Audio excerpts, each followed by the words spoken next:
Hey guys, what is up? What's going on out there this morning, today, wherever you are, as you tune in either to the live version of another episode of Seven Around Seven, or maybe you're catching the replay, whatever it may be. Happy Sunday morning. Hoping you're having a great day wherever you are. And today, what I want to talk about is a little experience I had last night that really got me thinking. That got me thinking a lot about.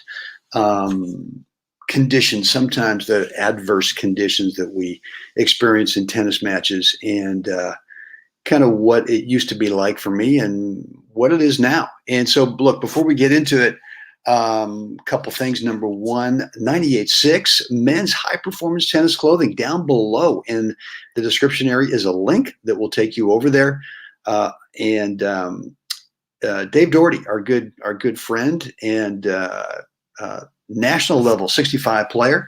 It's his company, and he's really developed and produced some beautiful tennis clothing. Again, high performance stuff. And down below, again, is the link that will take you to 98.6. There is a discount code, 15% discount code. Don't know how much longer he's going to offer this, but put in the discount code, which is Brent01, capital B, R-E-N-T. Capital B, lowercase R-E-N-T, 01, and you'll get that 15% discount. Down below, shorts, shirts, hats. Give it a shot. Give it a try. I think that you'll love the stuff. And then, again, just a reminder, I'm going to be in Asheville, North Carolina. I'm traveling. Today's Sunday, traveling early Tuesday morning, Oakland to Dallas to Charlotte, get my car, and then a couple-hour drive to Asheville, North Carolina, for two events starting. I'll be there Wednesday, Thursday for some hitting, and then Friday, a men's team event, National Men's Senior Tennis Association event, doubles. Looking forward to that, 4 days of doubles. And then after that's going to be Friday, Saturday, Sunday, Monday. And then Tuesday, we start the Asheville City Open. Really looking forward to that as well, singles and doubles. Partnering with the great Tony Dawson. So if you're in the Asheville, North Carolina area during those times, would love to have you come on up, introduce yourself, let me know what's going on with your tennis game. Let's hang out for a little bit. And that would be cool. So the best way to do that, let me know that you might be in the area, is just shoot me an email, brent@webtennis.com. Guys, let's talk about totally embracing the conditions. And I used to be the worst at, remember, I used to play in this exhibition series in downtown San Francisco. And it's ironic that we're talking about San Francisco, just kind of came to me on that. But there used to be on the Embarcadero in San Francisco, and I'm now blanking on what the series was called, but I think it was a Wednesday lunchtime, kind of like the business lunch exhibition series, and I think it was mostly singles. I think there were some doubles, but I remember being invited to it, a couple of years, and really kind of getting to start to know my game a little bit. But my God, I was so nervous in those things because all the guys in there were, all seasoned, good players, and then there was me, and so I would just think, God, I got to have the perfect conditions, right? I mean, it's got to be sunny. It's got to be warm. There can't be any wind. And if you're talking about sunny, warm, and wind in the summertime in San Francisco, you'd be mistaken. So, but I used to remember getting up on, a Wednesday morning when I had to play a noontime match over there, and just kind of just praying, please, no wind, no cold, no fog. And, there'd be a couple times when there was a ton of wind, ton of fog, and it was cold. And of course, no one wanted to show up and watch because of those conditions. But I eventually learned to kind of think, well, look, it's obviously, as the saying goes, the conditions are the same for that guy over there as well. And so over the course of time, I really started to kind of like it, just sort of embrace it, just accept the challenge that it could be super windy. It could be brutally cold, whatever the conditions are. It could be that you're playing in a tournament and you've been shipped out to, a high school court somewhere or a public court somewhere where, the courts have not been kept up for years. They need to be resurfaced 22 years ago. And look, I mean, I just would kind of like, well, how can I take advantage of these conditions? Used not to be that way. And the thing that got me thinking about it last night was, as you guys may know, my oldest daughter, Georgie, got married this week. And we've been around for a few days celebrating her and Tanner's wedding. And it's been great. One of the things that Georgie wanted to do, just because as a kid, I was always taking my girls to, the A's games or the Giants games. And so she said a couple of weeks ago, hey, Dad, look, could we all go to the Giants A's game in San Francisco on Saturday night? I said, done, let's do it. So I ended up getting these tickets. And typically what we do is we sit in the club level seats in San Francisco to kind of guard against those adverse conditions from time to time. Well, I couldn't find any seats in club level last second. So I got these really awesome seats out in dead center field, just more, I guess, right center field. And it's called what was it called? Oh, the Arcade. The Arcade. And it's right on McCovey Cove, right?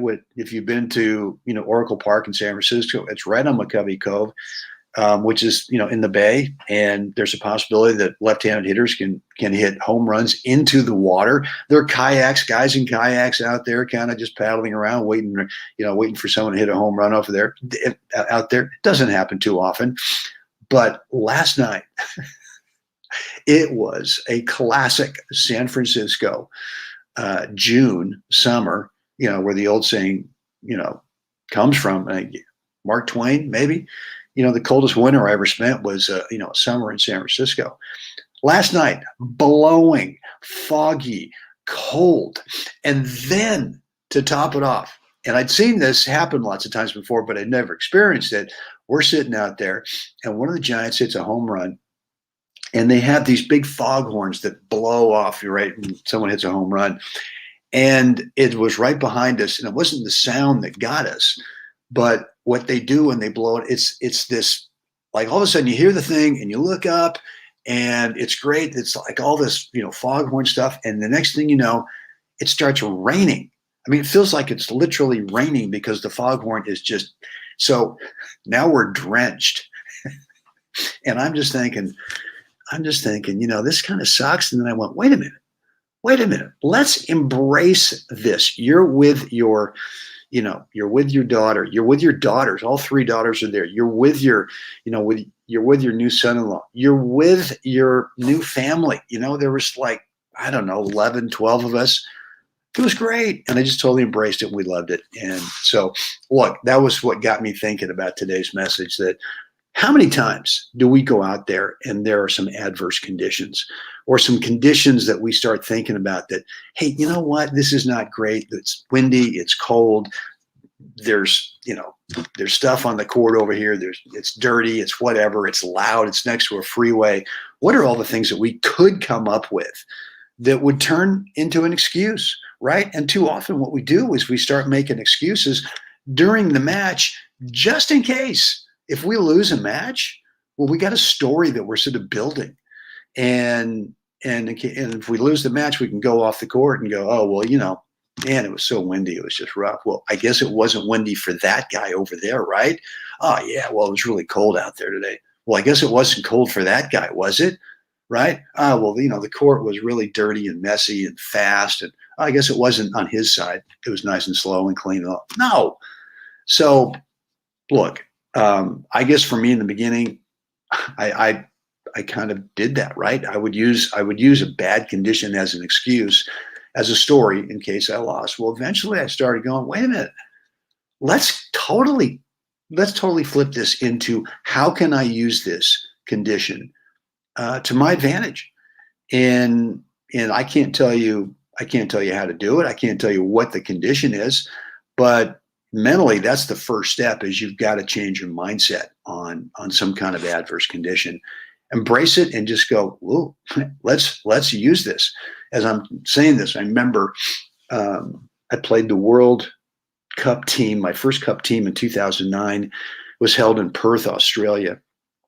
And during the week of the team event, the conditions were great. And we were actually playing on artificial grass, right? It wasn't the real deal. It was artificial grass. And so during the team event, the first week, conditions were perfect. During the second week in the individual tournament, I'm playing the singles match. I'm in the quarterfinals, and I'm playing this guy. And it had rained earlier that morning. And for whatever reason, the tournament directors, let it go for like an hour. And then he sent us all out there. And it was like an ice rink out there. And I was back then, 2009, I was pure 100% serve and volley, first and second serves and singles. I'll never forget, first point, I come in, first point, I'm serving, come in, split step, and my legs go out from under me. Literally. And I'm kind of sitting there, first of all, trying to feel, have I completely ripped, my groin? Is it totally gone? I guess I'm okay. And so I said, well, maybe this little area right here. Second point, go in there, split step, same exact deal. And I come away from this going, this is a lousy condition, right? The courts are like a hockey rink. It's like an ice rink. What am I going to do? And at the time, I did not have the ability, at least I didn't have the confidence to be able to serve and stay back and start the point from there and realize that if you're coming in, split stepping, maybe it's not going to happen. That's okay. How do we turn that into an advantage? And back then, I didn't have the wherewithal. I didn't have the mindset, didn't have the comfort to do it. Ended up losing the match to a guy that I don't know. I don't think I'm going to lose to him 10 out of 10 times. But on that day, I didn't figure it out. And so I guess the message is, number one, embrace adverse conditions, but number two, make sure that your game is not so pigeonholed into only being able to do one style of play that it could be on that one day that the adverse condition calls for a different style of play. And not like, from, A to Z, but just some slightly different style of play. So anyway, that's it for me today, guys. Looking forward to some doubles today, high noon over the Berkeley Tennis Club. Good to be back at the BTC. Was over there yesterday, seeing some of the fellas, and that was great. But that's the message for today. So look, would love to hear from you. What's on your mind? Down below in the comments area, let me know either today's topic or maybe there's something else going on with your game that you want some help with. And look, I'm still getting requests for the Severson 12. And there's only one way that you can get access to that. Number one, you've got to be on my email list. If you're not on my email list, go on over to webtennis.com, drop in a first name and email address, and you'll get access. You'll get access to the members area. It's free, but that's the only way that you can get it. If you are on my email list, look below any of the emails you receive from me on the replays from 7 around 7, which is a daily email. And as you just scan down a couple of paragraphs, you'll find the link as to how to get access to the Severson 12. Guys, 98.6, links in the description area. The discount, 15% discount code, capital B, lowercase RENT 01 will get you that 15% discount. Guys, that's it for me today. It is time for all of us to get out there, help another human have a spectacular day. Guys, I will see you again next time.